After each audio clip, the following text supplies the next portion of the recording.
Saya berkali-kali cerita, Nabi yang sezaman itu sebetulnya 3, tapi yang ilmunya level itu hanya 2. Karena ada yang sezaman yaitu Ibrahim dan Lut. Tentu tidak level karena Nabi Lut itu pernah keponakan Nabi siapa? Ibrahim. Kedua Nabi Musa dan Nabi Harun. Tapi ini juga agak level karena Nabi Harun jadinya Nabi itu karena proposal Nabi Musa. Jadi proposal mulai dulu ya ada. Nah, Nabi Musa kita tahu adalah al-sak. Al-sak itu kalau ngendikan itu lesannya agak Cedul. cedul ya. Cedul. Cedul. Ini nanya jejer ke sana. Jadi kalau nggak bisa tanya ya. Bahasa Arabnya pokoknya al-sak, cedul ya. Cedul.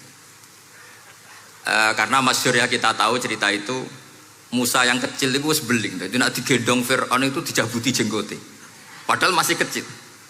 Sesuai Fir'aun curiga dasar Bani Israel. Lama-lama dia memutuskan sepatah ini aja ini jelas darah-darah Israel. Kita tahu Fir'aun adalah orang Kipti, orang Mesir.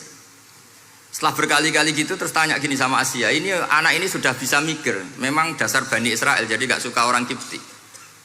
Orang bah cah cilik biasa gak masalah. Sehingga terus dites ada jamroh, ada bara api sama apel. Sebetulnya Musa ini sudah tahu mau ngambil apel, tapi kalau dia ngambil apel dibunuh sama Fir'aun berarti bisa membedakan. Akhirnya sama Jibril diarahkan ngambil apa? Api jamroh tadi. Akhirnya agak ditelan terus menjadi lesannya apa? Cedul. Sampai sepuh jadi nabi tetap begitu. Makanya beliau ngendikan Rabbi shrah li sadri wa yassir li amri wahlul 'uqdatam min lisani yafqahu qawli. Terus proposalnya itu tadi waj'al li waziram min ahli Haruna akhi. Sebagian ayat lebih jelas lagi yaitu wa akhi Harun huwa afsahu minni lisanan fa arsilhu ma'iyya rid ayyusaddiquni. Jadi dan saudara saya Harun lebih fasih berbicara daripada saya. Jadi kualitas ilmiahnya bagus Musa tapi jubirnya itu Harun. Ya kira-kira kayak Mbah Lim dulu ya. Iya Mbah Lim. Ya kita. Jadi ini saya jubirnya Gus Ali, saya Harun, ini Musa. Maksudnya kaya karena sudah ada nabi. Singkat cerita karena Musa itu agak alsak sehingga Harun ini ya nggak levelnya. Padahal sezaman sehingga ya nggak pernah bantah-bantahan, nggak pernah adu argumen. Yang benar-benar nabi sezaman dan kemudian sering adu argumen adalah Isa dan Yahya. Kita tahu umurnya ya imbang, kualitas al-mazaya wal ma'il juga imbang. Nabi Isa kita tahu wa yukallimun nasa fil mahdi wa kahla. Mulai kecil bisa ngendikan ya sudah pinter. Nabi Yahya kita tahu ya Yahya khudil kitaba biquwah wa atainaul hukma sabiyya. Jadi sama-sama pinter. Wa hananan min ladunna wa zakah wa kana taqiyya. Itu dua beliau ini menjadi satu manhaj besar dalam Islam. Itu kalau main ke salah satu kampung, itu Nabi Isa tanyanya aneh. Aina syirarun nas? Orang-orang yang jelek-jelek itu di mana? Orang-orang fasik itu rumahnya mana? Kalau Nabi Yahya tanya, aina khiyarun nas? Orang-orang baik itu di mana? Akhirnya dua beliau ini saling berargumentasi. Kenapa kamu tanya aina syirarun nas? Terus Nabi Isa katanya, lah kenapa kamu tanya aina khiyarun nas? Terus kata Nabi Yahya, enak kancanan wong soleh, gak ruwet kan. Kancanan wong soleh itu kan enak, gak dibodoni, gak ruwet. Pemenang kancanan wong mati, sering bodoni gitu. Masyhur itu cerita Gus Dur, Gus kenapa sering ziarah? Kancanan wong urip sumpek. Iya. Wong mati gak tau bejo. Wong mati gak tau bejo. Ini teman ziarahnya Bapak. Wong mati gak tau bejo. Ya. Itu ya ini santai-santai saja, relax saja. Karena saya sudah tahu mau ngomong apa. Nanti kalau ingin serius ya ngaji sama saya, harus khatam biar enggak jadi korban kama sayati sama kama takodam.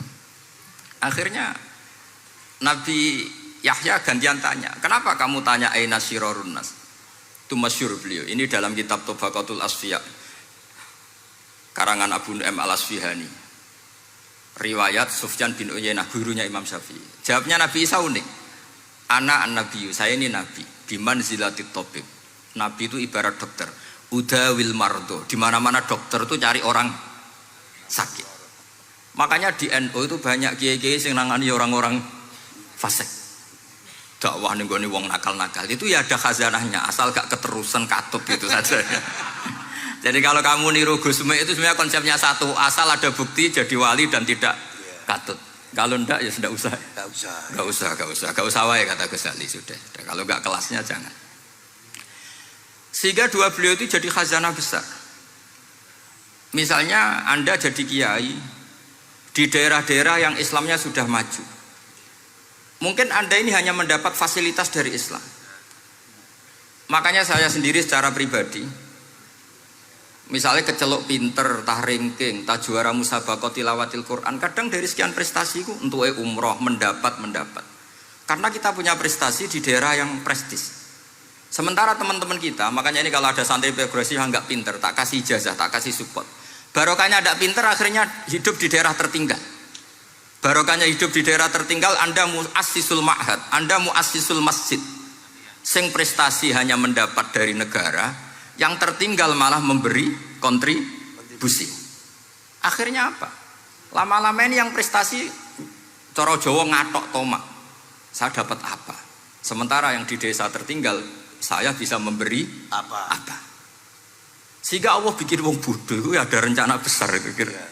Jadi mau orang bodoh itu gak ada orang-orang santri yang hidup di daerah-daerah apa? Tertinggal. Aman golek prestasi, golek umroh, terus ambisi ngimami masjid haram barang. Terus kapan dakwahnya? Karena yang diburu itu mendapat, bukan memberi. Ini bahaya sekali bagi Islam. Sehingga tradisi guru-guru kita, nah santri pinter ya dilem, santri bodoh ya dilem, santri bulet ya dilem, santri setengah bulet ya dilem, sekabeh kaulane pangeran. Kok ana hikmahe dhewe-dhewe kata cerita. Tapi ini bukan justifikasi atau melegitimasi kenakalan anak-anak Anda. Ini mau cerita ilmiah.